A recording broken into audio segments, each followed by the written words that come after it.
Entrega teu caminho ao Senhor, confia nele, o mais ele fará. Os anjos do Senhor se acampam ao redor daqueles que o temem e os livra. Tudo posso naquele que me fortalece. Muito bom dia, com a bênção, com a graça de Deus, nessa manhã, nesse dia, sobre a tua vida.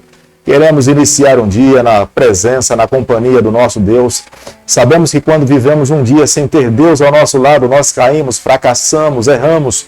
Mas tendo o Senhor ao nosso lado, nós alcançamos a vitória.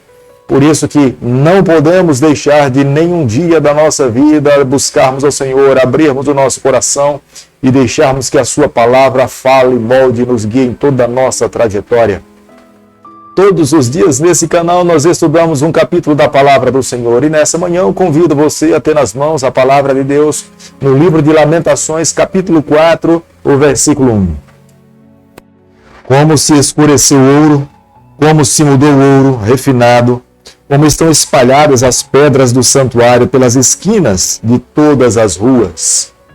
O capítulo 4, nós nos deparamos com Jeremias falando da destruição e lamentando, de fato, tudo o que tinha acontecido com Jerusalém e com o templo do Senhor. E Jeremias reconhece que o estado do seu povo é deplorável, mas ao mesmo tempo Jeremias admite e afirma que o Deus que ele serve é um Deus justo, é um Deus íntegro, é um Deus santo. Ele busca de fato levar os seus filhos a viver em santidade e retidão diante dele. Deus jamais poderia conceber o pecado no meio do seu povo, porque olhando para o futuro, a visão divina é uma visão redentiva. Deus sabia que no futuro o seu povo jamais poderia representar o seu nome. Para que isso se tornasse uma realidade, era necessário permitir que os seus juízos caíssem sobre o seu povo e eles sofressem no presente, para que no futuro esse povo estivesse pronto, firme e fiel, vivendo os estatutos do Senhor, para que as bênçãos de Deus caíssem sobre ele e outras nações viessem a Jerusalém entender e compreender quem é o Deus de Israel, quem é o Deus soberano, Criador dos céus e da terra. Cada escala da sociedade foi afetada pelo juízo de Deus. As crianças foram mortas, os pais também perderam a sua vida na batalha. As mães já não tinham mais os seus filhos. O rei foi levado cativo para a Babilônia. Os príncipes foram mortos. Na verdade, a cidade estava completamente destruída. Quem tinha permanecido dentro da cidade eram os idosos, os velhinhos, aqueles que já não tinham tanta força para lutar e já não poderiam mais formar uma nova geração. No versículo 1 e no versículo 2 do capítulo que nós estamos analisando nessa manhã, compreendemos o que de fato Jeremias estava falando aqui no seu livro em Lamentações, no capítulo 4. Ele falava que Deus um dia criou a nação de Israel para que ela pudesse reluzir como ouro. Era o metal mais precioso daquele período e acredito que ainda também nos nossos dias. Mas Israel não se permitiu ser valorizado por quem estava ali comercializando o que era o Senhor. E em vez de permitir que Deus lhe valorizasse, Israel se transformou num vaso de barro. O barro era um produto mais comum daquela época. A arqueologia nos comprova que todas as classes de pessoas daquele período possuíam barro, porque o barro era fácil de ser encontrado e automaticamente era muito fácil também de ser comercializado. Jeremias faz um triste contraste entre o ouro e o barro. Ouro precioso, valiosíssimo, barro sem nenhum valor encontrado em qualquer lugar. Deus queria que Israel se tornasse ouro, mas Israel escolheu viver numa vida como se fosse um barro. Por escolha própria, Deus não pôde impedir que essa realidade se tornasse. Lamentações, capítulo 4, versículo 5, a Bíblia diz o seguinte: os que se alimentavam de comidas finas desfalecem nas ruas. Os que se criaram entre escarlata se apegam aos monturos. Quando o profeta está falando a respeito dessa classe de pessoas, ele está se referindo daqueles que eram nobres, pessoas que eram importantes, pessoas que poderiam em algum momento até se assentar na mesa do rei.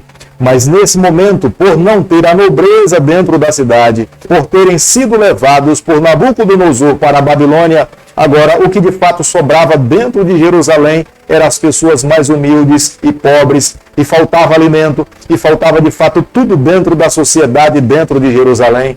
Quando alguém de fato tinha necessidade de alimento, possivelmente esse alguém iria encontrar no monturo. Monturo é um local onde uma cidade acumulava os seus lixos. E era ali de fato que a grande maioria das pessoas iriam se acumular para encontrar alguma coisa para se alimentar ou levar para sua casa. No versículo 7 do capítulo que nós analisamos nessa manhã, Jeremias fala da nobreza dos seus príncipes. Eles eram respeitados, eles vestiam-se da melhor maneira possível. Quem chegasse em Jerusalém e se deparasse com os príncipes, eles conseguiriam distinguir quem verdadeiramente era príncipe em Jerusalém e em Judá.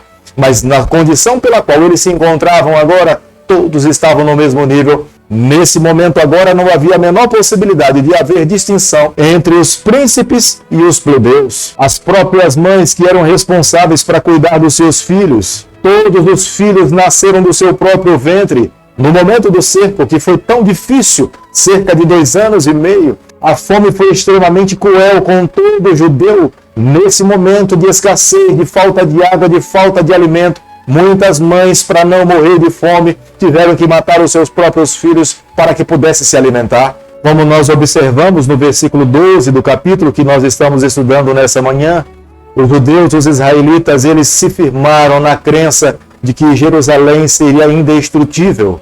Na verdade, era uma cidade que estava localizada num alto monte, impossível de ser atacada por alguém que viesse de fora. É a razão pela qual se acredita que eles deixaram de acreditar na palavra do profeta, passaram a crer mais na sua arrogância, na sua prepotência, na sua própria capacidade, do que crer de que essa cidade poderia um dia ser conquistada por um outro povo.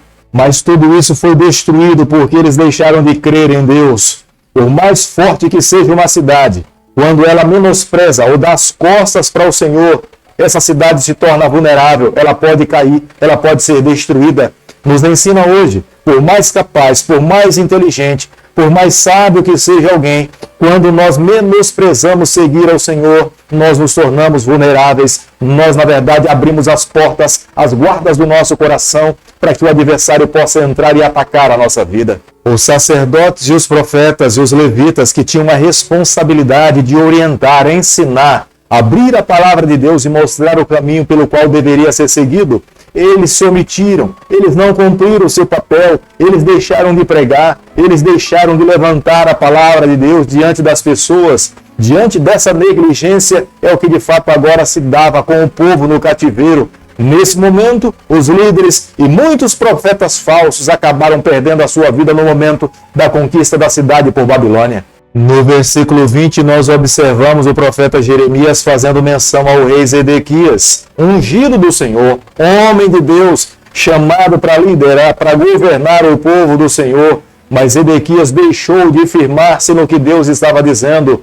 Em não firmar-se na palavra do Senhor, Zedequias perdeu os seus olhos, e antes de perder os seus olhos, ele viu todos os seus filhos serem mortos diante dele. Se Zedequias tivesse amado a palavra do Senhor, se Zedequias tivesse seguido o que Deus tinha dito, se Zedequias tivesse cuidado do profeta, Zedequias estaria vivo, seguro dentro de Jerusalém. Deus não iria permitir que ninguém tocasse num dos seus filhos. Momento de vergonha para todo israelita. Foi nesse momento em que os babilônicos, quando atacaram Jerusalém, que os edomitas, que eram parentes, se diziam aliados do povo de Deus, se aproveitaram dessas circunstâncias para atacar, para destruir, para derrubar o muro, abrir as portas, para que o exército babilônico pudesse com mais velocidade entrar e destruir os judeus que estavam dentro da cidade.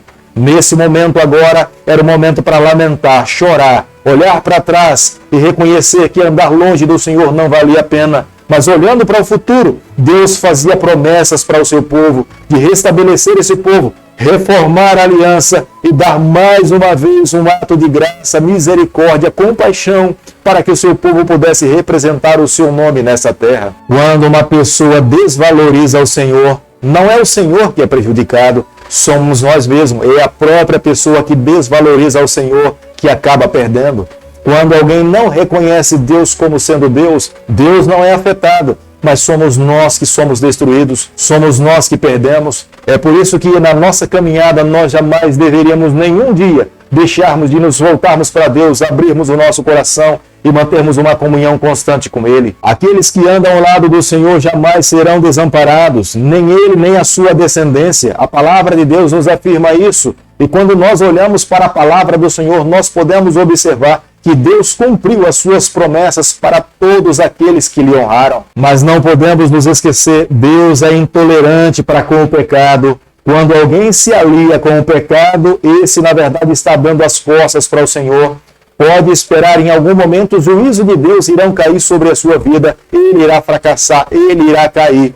Mas aquele que sofre ao lado do Senhor, se mantém seguro no braço do Senhor, Deus irá honrar em algum momento a sua vida. Não é no seu tempo, mas espere no tempo de Deus. Deus irá te levantar, Deus irá honrar você, Deus irá te conceder a vitória. É por isso que nessa manhã eu convido você a abrir teu coração, se colocar nas mãos de Deus e deixar Deus conduzir a tua vida. Aqueles que se colocam do lado do Senhor alcançam uma vitória. Aqueles que menosprezam a bênção de Deus vivem uma vida solitária e, por final, o fim será a morte e a dor eterna.